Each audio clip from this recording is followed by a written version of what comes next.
नमस्कार, good morning. कैसे हो सभी? जी हाँ, हमने पिछले वीडियो में पैसिव वॉइस का इंट्रोडक्शन किया था और प्लस मैंने अपने फीस स्ट्रक्चर का एक नया जो धमाका था उसके ऊपर मैंने आपसे डिस्कस किया था।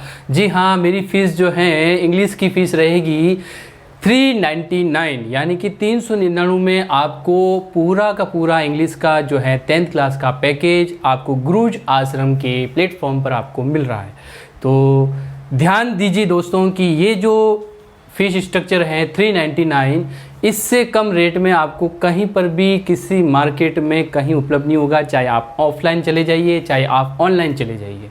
तो एक बार मैं फिर कह देता हूँ कि बहुत ही कम रेट में, रिजनेबल रेट में आपका सभी का ध्यान रखते हुए 399 रुपये में मैंने अपना पैकेज जो है मार्केट में रखा है। तो जल्दी से जल्दी कीजिए, इस जो है पैकेज का जल्दी से जल्दी फ़ायदा उठाइए। बहुत ही कम समय में ये जो है पैकेज आपके सामने उपलब्ध रहेगा, अवेलेबल रहेगा। तो आज के वीडियो में हम बात करते हैं पैसिव वॉइस की, जो हमने पिछले वीडियो में इंट्रोडक्शन किया था कि पैसिव वॉइस है क्या, इसमें सब्जेक्ट जो है ऑब्जेक्ट है उसका क्या करना होता है। पैसिव वॉइस में दो तरह के वॉइस होते हैं, एक्टिव वॉइस और पैसिव वॉइस। एक्टिव वॉइस में हमने सब्जेक्ट को मेन रखा था, जबकि पैसिव वॉइस में ऑब्जेक्ट को मेन रखा था। तो एक बार मैं फिर से आपका गुरुज आश्रम के ऊपर स्वागत करता हूँ, अभिनंदन करता हूँ। चलिए आज चलते हैं अपन पैसिव वॉइस के केस संबंधी जो हैं चेंजेज, है ना, केस रिलेटिव चेंजेज जो हैं, या प्रोनाउन संबंधी जो चेंजेज हैं और टेंस संबंधी चेंजेज हैं, कुछ रूल्स के बारे में, नियमों के बारे में अपन स्टडी कर लेते हैं ताकि हमको पैसिव वॉइस बनाने में कोई दिक्कत नहीं हो। तो चलिए अपन बात करते हैं प्रोनाउन संबंधी चेंजेज। ओके, तो प्रोनाउन संबंधी चेंजेज में क्या होगा कि हमें सब्जेक्ट या ऑब्जेक्ट में प्रोनाउन मिलेगा। ठीक है, तो हमें एक्टिव वॉइस का सेंटेंस दे रखा होगा तो उसमें या तो आपको सब्जेक्टिव केस होगी। ठीक है, तो मैं आपको लिख देता हूं, हेडिंग लिख लीजिए आप, प्रोनाउन संबंधी चेंजेज। ओके, प्रोनाउन संबंधी चेंजेज के बारे में बात करें अपन तो बात करते हैं सब्जेक्टिव केस। सब्जेक्टिव केस को अगर ऑब्जेक्ट के स्थान पर लेके जाना है तो उसको ऑब्जेक्टिव केस में बदलना है। ओके, कैसे बदलना है अभी बात करते हैं। ऑब्जेक्टिव, यहाँ पे सब्जेक्टिव केस एंड यहाँ पर ऑब्जेक्टिव केस। ओके, तो दोस्तों ये हेडिंग लगाया मैंने प्रोनाउन संबंधी चेंजेज। तो हमें एक्टिव वॉइस में कुछ सब्जेक्ट के अंदर हमें प्रोनाउन देखने को मिलेगा, कहीं ऑब्जेक्ट के अंदर प्रोनाउन देखने को मिलेगा।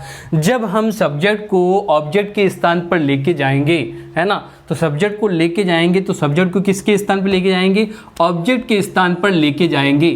तो सब्जेक्ट को ऑब्जेक्टिव केस में चेंज करेंगे। जैसे कि देखिए आई का मतलब होता है मैं। ओके, आई का मतलब होता है मैं। जब ये सब्जेक्ट होगा तो हम इसको लेके जाएंगे, तो पीछे की तरफ लेके जाएंगे तो इसको मी में बदलेंगे। वैसे मी का अर्थ होता है मुझे, लेकिन यहाँ पे अर्थ होगा जब बाय इसके साथ लगेगा, बाय मी, मेरे द्वारा।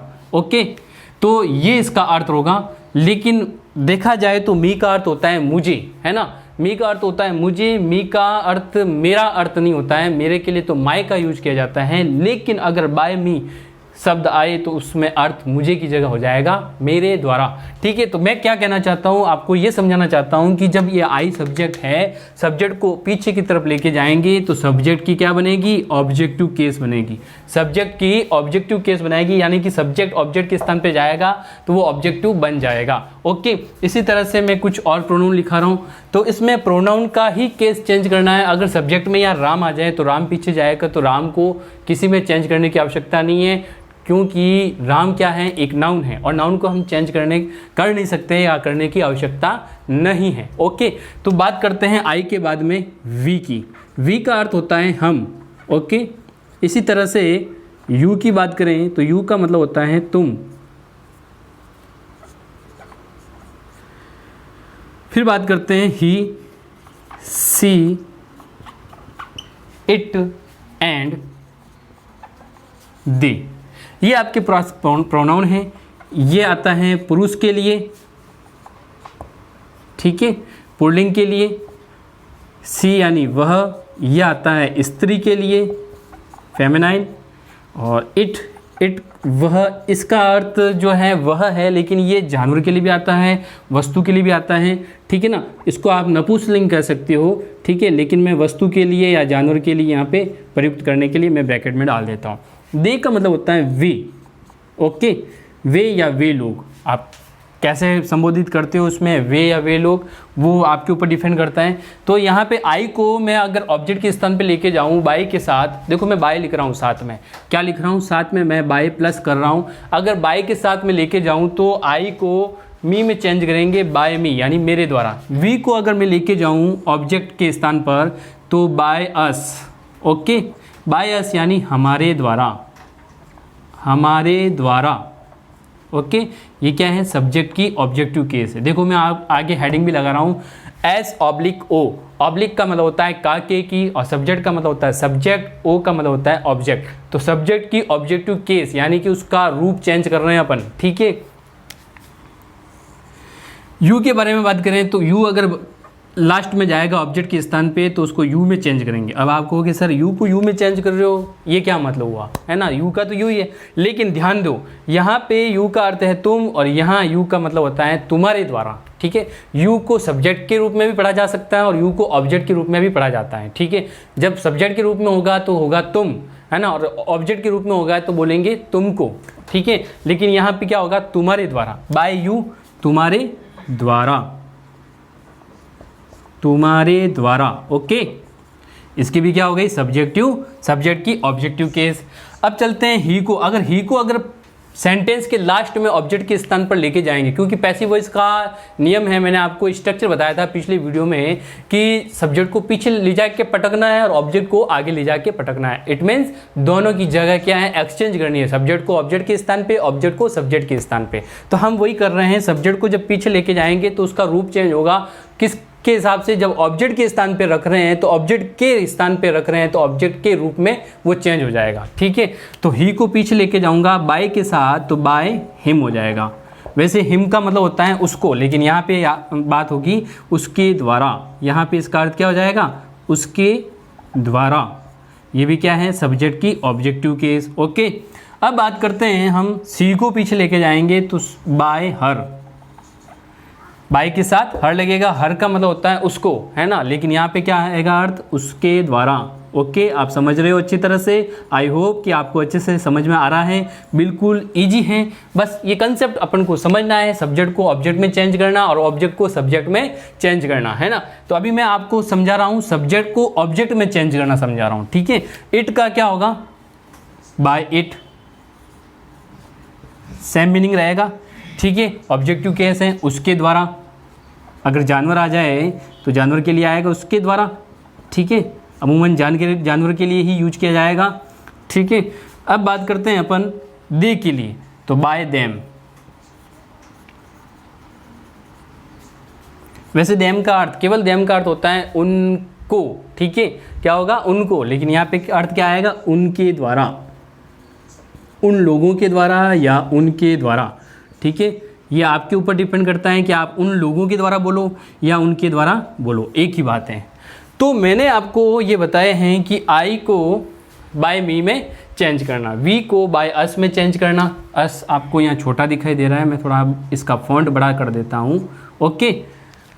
चलिए, यू मीन्स तुम, और बाय के साथ रखेंगे तो बाय यू यानी तुम्हारे द्वारा। कहने का मतलब क्या है कि जब सब्जेक्ट में होगा, सेंटेंस की शुरुआत में होगा तो इसको पीछे लेके जाएंगे तो बाय यू, है ना। इसी तरह से ही, जैसे ही ऑब्जेक्ट के स्थान पे जाएगा बाय हिम, ही, सी जैसे ऑब्जेक्ट के स्थान पर पीछे जाएगा तो बाय हर, ओके।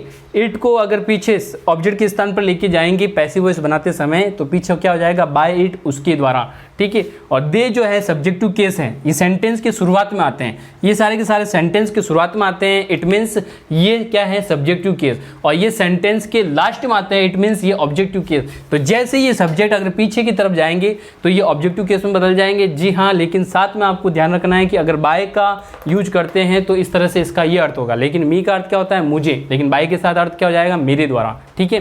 फिर यहाँ बाय के साथ मी को मुझे द्वारा ऐसा अर्थ नहीं आएगा। आप ये मत निकाल देना कि सर मी का अर्थ होता है मुझे और बाय के साथ रखा तो मुझे द्वारा, ये तो अटपटा लगता है ना, तो ये कोई सेंस नहीं निकलता है। तो इसका जो सही उत्तर है, सही जो इसका उच्चारण है वो होगा इसका मेरे द्वारा। ठीक है, तो मैं यहाँ दे की बात कर रहा था, दे को पीछे सेंटेंस में लास्ट में लेके जाएंगे ऑब्जेक्ट के स्थान पे, तो बाय देम यानी उनके द्वारा। ठीक है, तो ये था सब्जेक्ट को पीछे लेके जाना। ठीक है, अब मैं क्या कर रहा हूं, ऑब्जेक्ट को आगे लेके आ रहा हूं। हालांकि ऑब्जेक्ट आपको बाय के साथ नहीं मिलेगा, ऑब्जेक्ट मिलेगा मी, केवल जब मी आगे आएगा तो आपको आई में चेंज करना है। ठीक है, तो देखो मैं ये एरो को वापस घुमा रहा हूं, ये एरो आपने पढ़ा होगा कहीं पर, व्युत्क्रमण है ना, यानी कि हिंदी में बात करें तो व्युत्क्रमण जो है ये एरो है, यानी कि उसकी विपरीत दिशा में वापस। जब हम सुनसान जगह पर पहाड़ी इलाके में जब हम ज़ोर से बोलते हैं तो हमारी आवाज़ टकरा के वापस हमको आती है, हम आवाज़ उधर की तरफ फेंकते हैं, है ना, और वो आवाज़ टकरा कर वापस जो है री साउंड होकर इको साउंड में वापस टकरा कर वापस हमारे कानों में वापस आती है। तो उसी तरह से यहाँ पे ये व्युत्क्रमण जो है मार्क्स हैं, यानी कि व्युत्क्रमण मार्क जो है चिन्ह है वो ये कहते हैं कि जब आप सब्जेक्ट को पीछे लेके जाओगे तो ऑब्जेक्ट में बदलोगे और ऑब्जेक्ट को आगे लेके जाओगे, ऑब्जेक्ट हमारे पास केवल मी मिलेगा, ऑब्जेक्ट हमारे पास केवल मी मिलेगा। ध्यान रखना, ऑब्जेक्ट हमारे पास केवल मी मिलेगा। जैसे मैं यहाँ मिटा देता हूँ, बाय मिटा देता हूँ, सारा नहीं मिटाऊंगा, मैं आपको एज एग्जाम्पल की तरह बता देता हूँ कि यहाँ पे मी मिलेगा, मी का अर्थ होगा मुझे। ओके, उस समय मी का अर्थ क्या रहेगा, उस समय मुझे रहेगा। ध्यान से सुनना, मैंने पहले क्या बताया था, आई को पीछे लेके जाएंगे बाय के साथ तो मेरे द्वारा होगा अर्थ। ठीक है, लेकिन एक्टिव वॉइस में अगर ये कहा जाए कि उसका पैसिव वॉइस बनाओ जिसमें मी को आगे लेके जाना पड़े, तो मी को आगे लेके जाएंगे, उस समय मी का अर्थ क्या रहेगा, मुझे। ठीक है, तो ये अपन प्रैक्टिकल करेंगे जब समझ में आएगा, लेकिन आपको इतना समझना है, इसके अर्थ में इतना डीपली नहीं जाना है अपन को। डीपली जाओगे तो आप कंफ्यूज हो जाओगे कि सर क्या समझाना चाहते हैं और हमें क्या समझ में आ रहा है, कुछ पता नहीं चल रहा है ना। तो आपको तो इतना ही समझना है। ये तो अभी मैं बाय चलो वापस लिख देता हूँ, ये बाय जो है पहला जो कंटेंट है इसको वापस पीछे की तरफ लेके जाता है, इसलिए बाय लिखा हुआ है।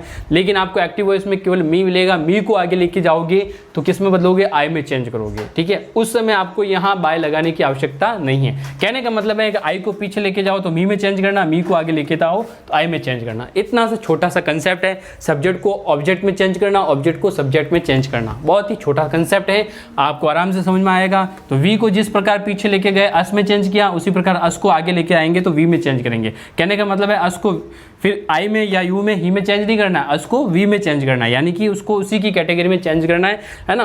तो ये आपको जो है केस जो है प्रोनाउन चार्ट है, इसमें मैंने प्रोनाउन चार्ट इसमें सब्जेक्टिव केस और ऑब्जेक्टिव केस लिखा है, पजेसिव केस नहीं लिखा है, क्योंकि पजेसिव केस नो चेंज है ना, पजेसिव केस चेंज नहीं होती है, वो होगी स्पीच के अंदर, डायरेक्ट इनडायरेक्ट स्पीच के अंदर, तो वहाँ होगी। तो मैं आपको तीनों केस जो हैं वो लिखाऊंगा, एक एज ए प्रोनाउन चार्ट की टेबल जो है वो आपको मैं समझाऊंगा, उसमें कैसे कम होता है वो एक अलग मेथड है।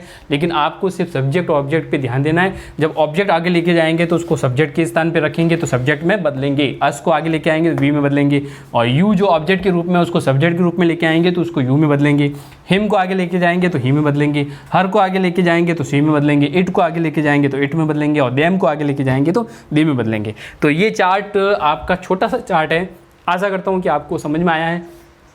फिर भी अपन चलते हैं एग्जाम्पल के अंदर। तो मैं एग्जाम्पल यहाँ लिखाता हूँ, आपके पास स्क्रीन में इतना जो है स्पेस है, मेरे पास स्पेस है, आपको देखने के लिए स्पेस है। तो मैं यहाँ पे कुछ एग्जाम्पल, एक या दो एग्जाम्पल समझाऊंगा, आपको समझ में आ जाएगा कि वास्तव में ये जो हैं चेंजेस जो रूल्स हैं वो कहाँ काम आने वाला है। ठीक है, तो देखिए एक एक्टिव वॉइस का सेंटेंस लिखा मैंने। एक्टिव वॉइस का सेंटेंस मैं अब लिखाऊंगा, वैसे मैंने कल जो है पिछले वीडियो में मैंने शायद आपको नहीं लिखा है, लेकिन अब लिखा रहा हूँ। ठीक है, तो एक्टिव वॉइस का सेंटेंस का फॉर्मूला क्या होता है, subject plus helping verb, okay, plus main verb plus object. अब करना क्या होता है कि ऑब्जेक्ट को आगे लेके आना है, यानी कि ऑब्जेक्ट की सब्जेक्टिव केस बनाना है। ऑब्जेक्ट की देखो यहाँ OS नहीं लिखा है, लेकिन OS यहाँ लिखा है, यानी कि ऑब्जेक्ट आगे आ रहा है, ऑब्जेक्ट की सब्जेक्टिव केस। हेल्पिंग वर्ब अपनी जगह पर रहेगी टेंस के अकॉर्डिंग, मेन वर्ब V3 लगेगा, ये मैंने आपको बताया था, और सब्जेक्ट जो है वो आएगा पीछे, लेकिन बाय के साथ आएगा, बाय जरूर लगेगा अगर आप सब्जेक्ट को पीछे लेके जा रहे हो। तो ये देखो सब्जेक्ट की ऑब्जेक्टिव केस SO, यानी S/O सब्जेक्ट की ऑब्जेक्टिव केस। ये स्ट्रक्चर मैंने आपको पिछले वीडियो में समझाया था in the basic introduction of passive voice, है ना। तो पैसिव वॉइस के अंदर मैंने स्ट्रक्चर मैंने बता दिया। अब स्ट्रक्चर के अनुसार मैं एक सेंटेंस लिखता हूँ, ठीक है। ये तो था एक्टिव वॉइस और ये है पैसिव वॉइस। तो पैसिव वॉइस में बदलना होता है तो ये स्ट्रक्चर अपन को काम में लेना है, ठीक है। ये वाला स्ट्रक्चर अपन को काम में लेना है। तो अब बात करते हैं कि जैसे कि आई टीच हिम। अब इसमें आपको सब्जेक्ट ऑब्जेक्ट की पहचान होनी जरूरी है। अब सब्जेक्ट ऑब्जेक्ट की पहचान तो वास्तव में होगी क्यों नहीं होगी, क्योंकि आपने टेंस किए हैं। तो ये एक बार मैं फिर बता देता हूँ कि जिसके टेंस क्लियर हैं वो पैसिव वॉइस को आसानी से समझ सकता है, ठीक है। तो पैसिव वॉइस को करने से पहले टेंस जो है क्लियर होने आवश्यक हैं। अगर किसी के टेंस क्लियर नहीं है तो फिर भी मैं आपको पूरी कोशिश करूँगा कि आपको यहाँ से टेंस विद टेंस आपको पैसिव वॉइस समझ में आ जाए। टेंस भी समझाऊंगा साथ में और पैसिव वॉइस के सेंटेंस भी समझाऊंगा। तो यहाँ पे आई टीच हिम, ये है प्रेजेंट सिंपल टेंस, ठीक है। प्रेजेंट सिंपल टेंस है। अब मुझे यहाँ पे एक सब्जेक्ट मिला है, यहाँ ऑब्जेक्ट मिला है, ठीक है, और ये मेन वर्ब मिली है, ठीक है। ये हो गई आपकी मेन वर्ब, ये हो गया आपका ऑब्जेक्ट, ये हो गया आपका सब्जेक्ट। अब मुझे करना क्या है, सब्जेक्ट को ऑब्जेक्ट को आगे लाना है और सब्जेक्ट को पीछे लेके जाना है, यही करना है ना। तो मैं क्या करूँगा, हिम को आगे लेके जाऊँगा। तो हिम कौन सा है, देखो यहाँ देखिए। अब इसको आगे लेके जाऊँगा तो किस में चेंज करूँगा मैं, इसकी कैटेगरी में। इस हिम का सब्जेक्टिव केस क्या है, ही, ओके कर दिया। लेकिन जब हिम आगे लेके जाऊंगा तो उसमें बाय वाय कुछ नहीं लगाना है, कोई भी प्रीपोजिशन नहीं लगाना है, ये बात ध्यान रखना, ओके। तो हिम को आगे लेके आए, यानी कि पैसिव वॉइस में क्या होता है, मैंने आपको बताया था पिछले वीडियो में कि एक्टिव वॉइस में तो सब्जेक्ट प्रधान होता है, सब्जेक्ट मेन होता है, सब्जेक्ट एक्टिव होता है ना, सब्जेक्ट होना आवश्यक है। और पैसिव वॉइस में क्या होता है कि ऑब्जेक्ट जो होता है, जो हिम, वो प्रधान होता है, यानी कि ऑब्जेक्ट को प्रेफरेंस दे रहे हैं अपन, ऑब्जेक्ट को क्या है ज़्यादा मेन जो है उसके ऊपर अपन जोर दे रहे हैं, ठीक है। तो आई टीच हिम, मैं उसको पढ़ाता हूँ, आई टीच हिम, मैं उसको पढ़ाता हूँ, वह पढ़ाया जाता है ना, उसको पढ़ाया जाता है। देखो उसको पढ़ाया जाता है, जब ये हिम आगे आ जाएगा तो इसका अर्थ आएगा उसको, है ना, उसको पढ़ाया जाता है, किसके द्वारा, मेरे द्वारा। तो आई पीछे जाएगा तो क्या होगा, बाय मी। तो अपन बात करते हैं, अभी तो केवल ऑब्जेक्ट को आगे लेके आया हूँ। अब यहाँ पे डू डज जो है हेल्पिंग और प्रेजेंट सिंपल टेंस में शो नहीं होता है, तो डू डज को चेंज करते हैं इजर में। ये नियम मैं आपको बताऊंगा, टेंस संबंधी नियम। तो यहाँ पे ही के साथ ई जाएगा, आप इतना सा ध्यान रख लीजिए। डू डज को इजर में चेंज करते हैं पैसिव वॉइस बनाते समय, तो इजर के हिसाब से ही के साथ, ही सब्जेक्ट के साथ क्या आएगा, ई जाएगा, ठीक है। सिंगुलर सब्जेक्ट है ही इज, और मैन वर्ब की थर्ड फॉर्म करनी है, टीच की क्या हो जाएगी, टॉट। ये हो गई मैन वर्ब की थर्ड फॉर्म, ठीक है। ये हो गया सब ऑब्जेक्ट का सब्जेक्टिव केस, ऑब्जेक्ट का सब्जेक्टिव केस, ठीक है। ये हो गया ऑब्जेक्ट का सब्जेक्टिव केस। हेल्पिंग वर्ब अपनी जगह पर है, टेंस के अकॉर्डिंग चेंज हो गई है, मैन वर्ब थर्ड फॉर्म हो गई है। अब ये आई पीछे लेके जाएंगी तो किस में चेंज होगा, बाय मी में, ओके। तो बाय मी कर दिया मैंने। यहाँ तक कोई आपको डाउट है, ठीक है, समझ में आया, हाँ या ना, है ना। तो आपको यहाँ तक ये समझ में, मैं आपको क्या समझाना चाहता था, मैं आपको समझाना चाहता था कि सब्जेक्ट को पीछे लेके जाएंगे, आई को पीछे लेके गए तो बाय मी में चेंज किया, ठीक है। हिम को आगे लेके गए, हिम को आगे लेके गए तो किस में चेंज किया, ही में चेंज किया।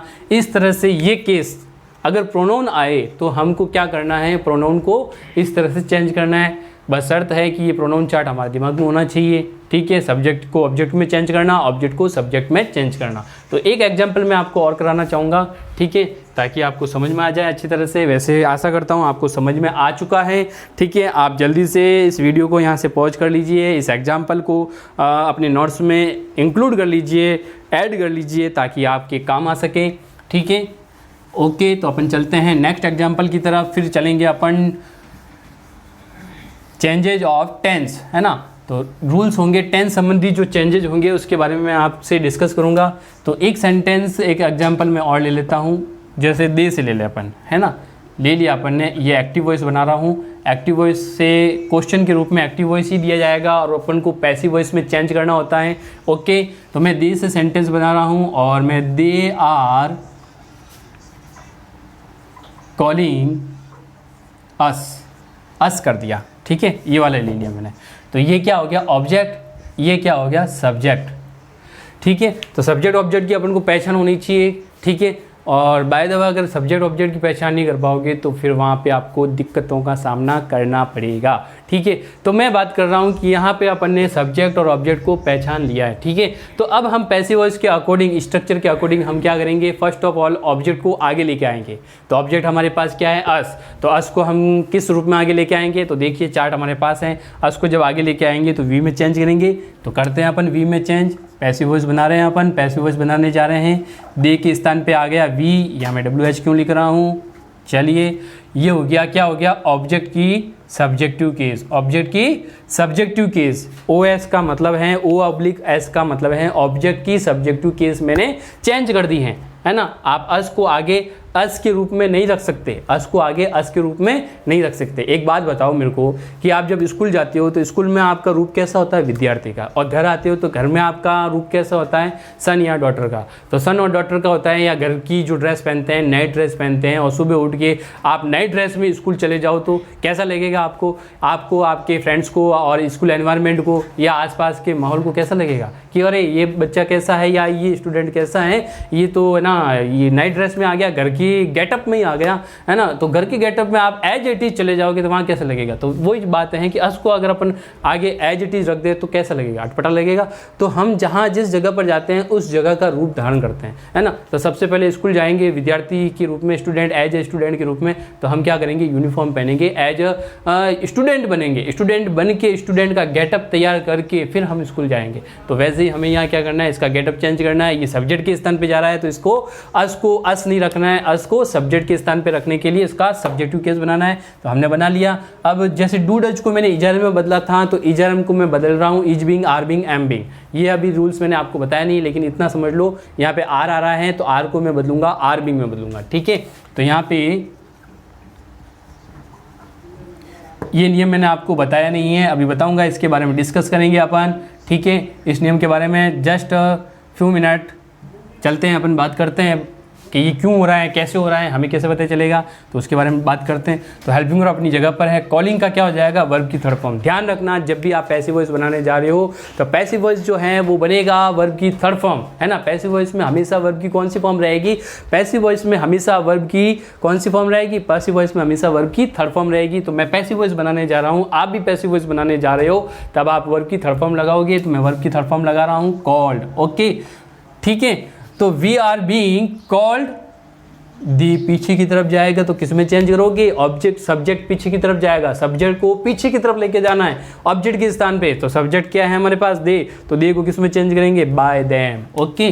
तो ये हो गया बाय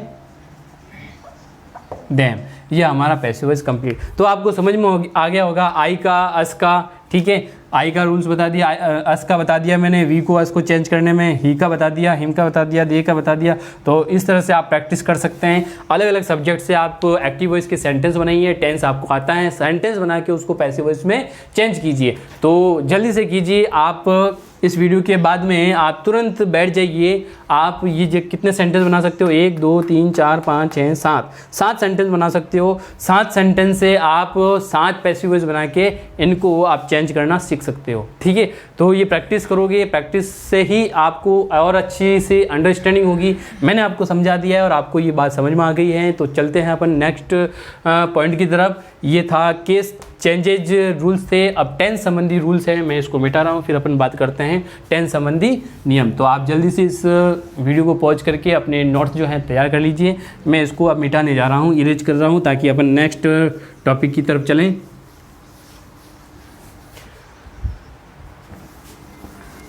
तो आपको अगर कंप्लीट कोर्स जो है पैसिव वॉइस के, ये जो वीडियो हैं, टेंस के जो वीडियो हैं, अगर आपको यूट्यूब पे देखने को मिल रहे हैं और यूट्यूब पे आप बने हो, है ना, हमारे चैनल्स जो गुरुज आश्रम यूट्यूब का जो चैनल है उस पर आप हमको देख पा रहे हो और देख रहे हो, लेकिन यूट्यूब पे हमारे कंटेंट कुछ 30% कंटेंट ही दे रखे हैं, लेकिन आपको 100% कंटेंट देखना है। इट मीन्स कहने का मतलब है कि आपको 100% कंप्लीट कोर्स 10th क्लास का अगर आपको करना है तो हमारे गुरुज आश्रम के एप्लीकेशन को डाउनलोड कीजिए प्ले स्टोर से और जो है एप्लीकेशन जो है फ्री ऑफ चार्ज है, डाउनलोड करने के कोई पैसे नहीं है, कोई चार्ज नहीं है। लेकिन साथ में मैं बता देता हूँ, गुरुज आश्रम के साथ में आप जब लिंक करोगे, जुड़ोगे, तो आपको बहुत ही रिजनेबल रेट में आपको ये कोर्स अवेलेबल होगा। और मेरा इंग्लिश का जो कोर्स है वो सिर्फ 399 यानी कि 399 के रूप में, 399 के ऊपर आपको ये मिल रहा है, जो आपको किसी भी प्लेटफॉर्म पे नहीं मिलेगा। तो चलते हैं अपन आगे टेंस से संबंधित चेंजेज, ठीक है ना। चेंज ऑफ टेंस, है ना, चेंज ऑफ टेंसेज, ठीक है। चेंज ऑफ टेंसेज की बात करें तो 8/12 करता हूं मैं। ये 8/12 क्या है? अच्छा, 12 से आप समझ गए होंगे कि टेंस 12 होते हैं, ठीक है। टेंस कितने होते हैं? 12 होते हैं। अपने टेंस की वीडियो में, पिछले वीडियो में 12 टेंस पर स्टडी किया था। अब मैंने लिखा है 8/12, यानी कि मेरा कहने का मतलब है यहाँ पे 12 में से 8 टेंस के पैसिव वॉइस बनेंगे, 4 टेंस के पैसिव वॉइस नहीं बनेंगे। तो मैं आपको स्ट्रक्चर लिखा देता हूँ। ये चेंजेज जो हैं, चेंजेज ऑफ टेंसेज, है ना, टेंस में जो परिवर्तन है, एक्टिव वॉइस से पैसिव वॉइस में बदलाव, है ना, एक्टिव वॉइस से पैसिव वॉइस बनाते समय टेंस में जो बदलाव होते हैं, जो अभी मैंने जस्ट फ्यू मिनट पहले अपने कुछ किया था, डू डज को ईजर में बदला, ईजरम को मैंने आरबिंग में बदला, है ना। तो ये आप सोच रहे हो कि सर ये क्या कर रहे हैं, है ना, ये आरबिंग कैसे कर रहे हैं, डू डज को ईजर में कैसे चेंज कर रहे हैं। तो वो रूल्स मैं आपको लिखा देता हूँ। पहला है present simple tense, okay, present, पहले मैं आपको सारे के सारे रूल्स दिखा देता हूँ, फिर उसके अकॉर्डिंग अपन यहाँ पे अपन प्रैक्टिकल एग्जाम्पल करेंगे। Present simple tense, present simple tense को पैसिव वॉइस में बदलने के लिए आपको क्या करना पड़ेगा? प्रेजेंट कंटिन्यूस टेंस में इसको प्रेजेंट कंटिन्यूअस टेंस में आपको बदलना पड़ेगा। कैसे? देखो, प्रेजेंट सिंपल टेंस की हेल्पिंग वर्ब क्या है? प्रेजेंट सिंपल टेंस की आपकी हेल्पिंग वर्ब रहेगी do and does. Main verb रहेगी आपकी V1 या V5। जब आपको इसको चेंज करोगे तो हेल्पिंग वर्ब यहाँ पे क्या हो जाएगी? जैसे मैंने डू डज का क्या किया था? इजरम किया था, है ना। तो यहाँ पे डू डज का क्या हो जाएगा? Is are am. और मेन वर्ब क्या रहेगी? इजरम के अकॉर्डिंग वैसे V4 लगता है ना। प्रेजेंट कंटिन्यूस टेंस में क्या लगता है? देखो, दोनों तरफ खाज चल रही है, नाक पे भी चल रही है, कान पे भी चल रही है ना। तो चलो खाज को भूलते हैं, अपन यहाँ बात करते हैं। चलती रहेगी खाज खुजली, चलती रहेगी, गर्मी का मौसम है। तो बात करते हैं कि इजरम का प्रयोग होता है तो वर्ब की फोर्थ फॉर्म लगती है। इजरम का प्रयोग होता है तो क्या होता है? वर्ब की फोर्थ फॉर्म लगती है। लेकिन हम यहाँ पर एक्टिव वॉइस या टेंस को नहीं पढ़ रहे हैं, हम पढ़ रहे हैं पैसिव वॉइस को। तो मैं क्या कह रहा हूँ कि जब इस सेंटेंस को, ये सेंटेंस दे रखा होगा present simple tense, present simple tense को किस में बदलना है? प्रेजेंट कंटिन्यूस टेंस में। तो प्रेजेंट कंटिन्यूस टेंस के सारे नियम और कायदे नहीं लगाने हैं अपन को, सिर्फ और सिर्फ इजरम लगाना है, हेल्पिंग वर्ब लगाना है, डू डज को बदलना है इजरम में। लेकिन V1 V5 को किस में बदलोगे? आप बदलोगे V5 में बदलोगे। V1 V5 को किस में बदलोगे? V5 में बदलोगे, ओके। तो मैंने आपको अलग से V5 जो है ब्लू कलर से ओके ओके ओके ओके, थोड़ा सा मिस्टेक, बाय मिस्टेक मैंने V5 लिख दिया है। पैसिव वॉइस में V3 लिखते हैं, ठीक है। V3 वर्ब की थर्ड फॉर्म, वर्ब की थर्ड फॉर्म का यूज होगा पैसिव वॉइस में। जब भी आप करोगे तो वर्ब की थर्ड फॉर्म लगाओगे, ना कि V5। V5 एक्चुअली क्या है, मेरा दिमाग थोड़ा इधर था और पेन को लेने के चक्कर में मैं डाइवर्ट हो गया, तो बाय मिस्टेक मैंने वहाँ पे V5 लिख दिया। लेकिन मैंने अपनी मिस्टेक को जो है सही कर दिया है, ठीक है। तो यहाँ जो है कोई भी वर्ब हो, जब आप पैसिव वॉइस बनाने जाओगे, जब पैसिव वॉइस बनाने जाओगे तो आपको क्या लगाना है? V3 वर्ब की थर्ड फॉर्म लगानी है। क्या लगानी है? वर्ब की थर्ड फॉर्म लगानी है, ओके। देखो, मैं इसको बार बार आपके सामने इसको बार बार घोट रहा हूँ, यानी कि आप भी अपने दिमाग में घोट लीजिए। वर्ब की थर्ड फॉर्म का यूज करना है इन द पैसिव वॉइस। जब भी आप पैसिव वॉइस का सेंटेंस बनाओगे तब आप क्या करोगे? V3 का यूज करोगे, ओके। तो इसका उसके कुछ सेंटेंस अपन कर लेते हैं। तो सेंटेंस देखिए, मैं आपको एग्जाम्पल देता हूँ, आपको एग्जाम्पल साथ में देता हूँ ताकि आपको अच्छे से समझ में आए, ओके। जैसे कि मैंने सब्जेक्ट ले लिया, राम ले लिया। अब राम जो लिया है ये क्या है? दिस इज नाउन, ठीक है। राम डज नॉट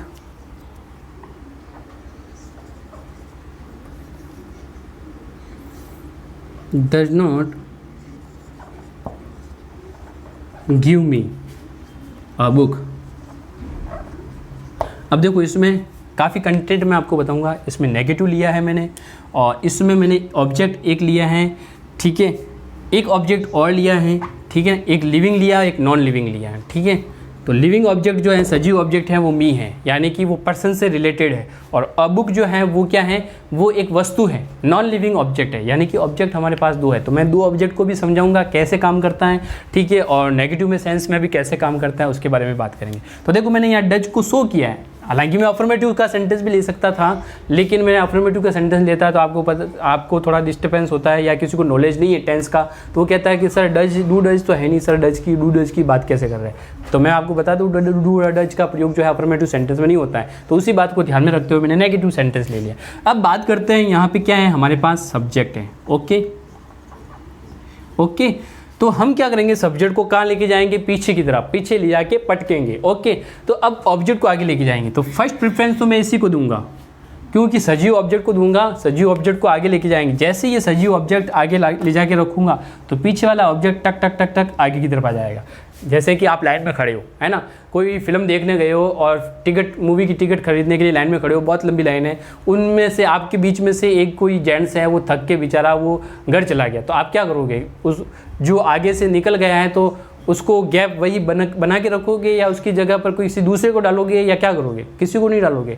आप जो गैप हो गया उस गैप को आप खुद कवर करोगे, आगे की तरफ आप उस गैप को कवर करने के लिए आप आगे आ जाओगे। तो कहने का मतलब जैसे ही ऑब्जेक्ट आगे की तरफ जाएगा और मी जैसे ही आगे जाएगा सब्जेक्ट के स्थान पे, तो सब्जेक्ट में किस में चेंज होगा, आई में चेंज होगा, क्योंकि मी की सब्जेक्टिव केस क्या है, आई। ऑब्जेक्ट को आगे लेके जा रहे हैं तो ऑब्जेक्ट की क्या बन गई, ऑब्जेक्ट की सब्जेक्टिव केस बन गई मी। आगे आके मी से कभी सेंटेंस स्टार्ट नहीं होता है, ध्यान रखना, मी से कभी भी सेंटेंस स्टार्ट नहीं होगा, ठीक है। तो मी जब भी सेंटेंस के आगे आएगा, सेंटेंस के स्टार्टिंग में आएगा, तो उसकी केस क्या होगी, आई में। तो मैंने आपको जो चार्ट बताया उस चार्ट के अकॉर्डिंग, तो जैसे ये मी जो है जैसे ही यहाँ से हटेगा तो यहाँ पे क्या हो गया, गैप हो गया, है ना, स्पेस हो गया। तो स्पेस को कवर करने के लिए हम क्या राम को इसके स्थान पे लेके आएंगे।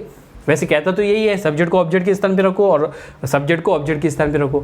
ऑब्जेक्ट को लेके जाओ सब्जेक्ट के स्थान पे, जैसे ही राम हटेगा तो ये राम के स्थान पे आ गया मी, और राम को इसके स्थान पे लेके जाना है। लेकिन ध्यान रखना कि अगर सेकंड ऑब्जेक्ट हो, ऑब्जेक्ट नंबर 2 हो, तो जैसे ही ऑब्जेक्ट 1 जो हटेगा तो ऑब्जेक्ट 2 है इस स्पेस को कवर कर लेगा, यानी गिव के बाद में ये ऑब्जेक्ट आ जाएगा, ध्यान रखना। तो अब हम क्या करेंगे, राम को लेके जाएंगे तो पीछे अ बुक के बाद में लेके जाएंगे, इस बात को ध्यान रखना, ठीक है। तो डू और डज को किस में चेंज करेंगे, आपके सामने पड़ा है इजर एम, तो आई के साथ क्या लगाऊं, am. Okay, I am not, negative sense है तो नॉट लगा दिया। आई एम नॉट, गिव का थर्ड फॉर्म क्या हो जाएगा, वर्ब की थर्ड फॉर्म लगानी है हमको, given. Okay, given a book. अब देखो यहाँ तक अगर सेंटेंस मैं फुल स्टॉप कर दूँ तो इसका क्या अर्थ होगा, आई am not given a book, मुझे किताब नहीं दी जाती है। यहाँ पे अर्थ क्या है, Ram does not give me a book, Ram मुझे किताब नहीं देता है। और यहाँ मैंने लिखा मुझे किताब नहीं दी जाती है, तो मुझे किताब नहीं दी जाती यानी कि इसमें मी को आगे लिखा है, ऑब्जेक्ट को प्रदान किया है। यानी कि जब पैसिव वॉइस बनाते हैं तो इसमें ऑब्जेक्ट प्रदान रहता है, ऑब्जेक्ट के ऊपर ज़्यादा जोर दिया जाता है। मुझे नहीं दी गई, है ना, मुझे नहीं दी जाती है किताब। अब किसके द्वारा नहीं दी जाती है ये कोई मैटर नहीं करता है, राम दे रहा है या सीता दे रही है ये कोई मैटर नहीं करता है। मैं तो अपनी बात कर रहा हूँ कि मुझे किताब नहीं दी जाती है, ठीक है। तो यहाँ पे ऑब्जेक्ट आ गया। अब मैं सब्जेक्ट नहीं भी लिखूँ तो भी चलेगा, लेकिन आपको एग्जाम में लिखना है, आपको शो करना है कि राम कहाँ गया। राम पीछे की तरफ जाएगा, कहाँ जाएगा, बाय के साथ, बाय राम। अब इसकी केस चेंज नहीं कर सकते क्योंकि राम की कोई केस नहीं होती है, राम एज अ नाउन है और नाउन की कोई केस नहीं होती है, केस होती है प्रोनाउन की, है ना, सब्जेक्टिव केस, ऑब्जेक्टिव केस।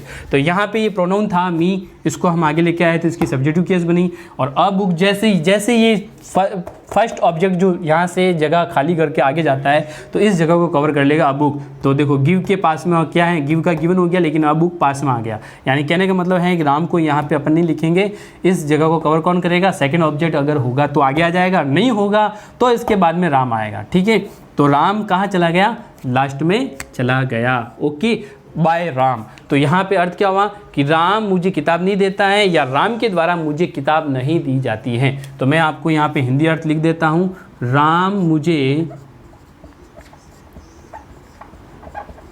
किताब नहीं देता है और मुझे राम के द्वारा किताब नहीं दी जाती। इसका अर्थ क्या रहेगा? मुझे राम के द्वारा किताब नहीं दी जाती है। मुझे या मुझको, मुझे राम के द्वारा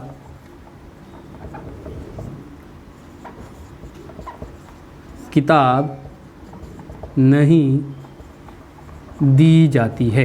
ओके, तो इस तरह से ये जो है मैंने आपको present simple tense, present continuous tense में बदलना सिखाया आपको। ये सेंटेंस आपके सामने पड़ा है। क्या किया अपन ने? सब्जेक्ट को ऑब्जेक्ट के स्थान पे लेके गए, लेकिन ऑब्जेक्ट यहाँ पे सेकंड था, इसलिए ऑब्जेक्ट के स्थान पे ना ले जाके सेकंड ऑब्जेक्ट के बाद में लिखा। ठीक है, तो मैंने आपको दो ऑब्जेक्ट से सेंटेंस बनाना भी सिखा दिया। यहाँ पे सिंगल ऑब्जेक्ट होता तो आसान होता, मी के स्थान पे राम आ जाता, ठीक है, और मी किसके स्थान पे चला जाता? आई में बदलकर राम के स्थान पे। अगर यहाँ पे अ बुक नहीं होता तो कहाँ आता? अ बुक नहीं होता तो गिवन के बाद ही आता राम, है ना, बाय राम। क्या होता? आई am not given by Ram, मुझे नहीं दिया जाता, राम के द्वारा मुझे नहीं दिया जाता। लेकिन वास्तव में क्या नहीं दिया जाता? वो भी तो ऑब्जेक्ट होना चाहिए। तो यहाँ पे मैंने ऑब्जेक्ट लिखा है अ किताब। तो अ बुक यहाँ पे जो है वो सेकंड ऑब्जेक्ट यहाँ पे काम कर रहा है, इसलिए उसको पहले जो है प्रेफरेंस उसको दी गई है। ठीक है, तो यहाँ पे मैं बात कर रहा हूँ कि डू डज को किस में बदलेंगे? इजार में। तो मैंने डू डज के हिसाब से यहाँ पे डज आया। ठीक है, राम के साथ डज लगता है। अगर यहाँ पे यू आता, वी आता तो डू लगता, लेकिन यहाँ पे डू लोगो या डज लोगो कोई मैटर नहीं करता है। अपन को डू डज को बदलना है इजार में, और जो सब्जेक्ट होगा उसके अकॉर्डिंग। अगर यहाँ पे यू होता तो यहाँ पे डू होता, अगर ही होता तो यहाँ पे इज होता। ठीक है, तो आई है तो आई के साथ एम लगेगा, तो इजार में से मैंने एम लगा दिया। लेकिन ध्यान रखना, इजार के बाद में V4 लगता है। अपन V4 यहाँ पे गिविंग नहीं लगाएंगे।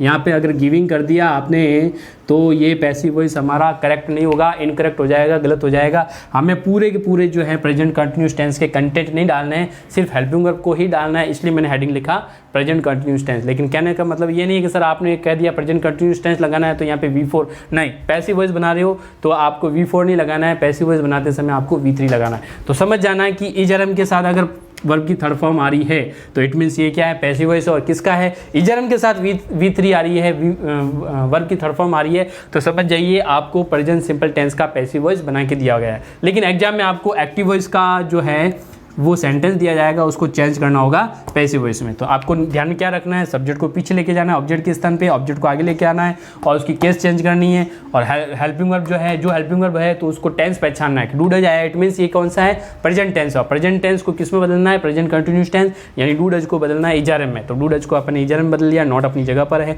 और गिव कोई भी फॉर्म हो यहाँ पे, चाहे फर्स्ट हो, चाहे सेकंड हो, चाहे थर्ड हो, चाहे फोर्थ हो, चाहे फिफ्थ हो, है ना, फर्स्ट टू फिफ्थ कोई भी फॉर्म हो, आपको पैसिव वॉइस बनाते समय क्या ध्यान रखना है? पैसिव वॉइस बनाते समय आपको वर्ब की थर्ड फॉर्म लगानी है। ओके, ठीक है, तो पैसिव वॉइस का ही ये जो है ये मेन पहचान है वर्ब की थर्ड फॉर्म।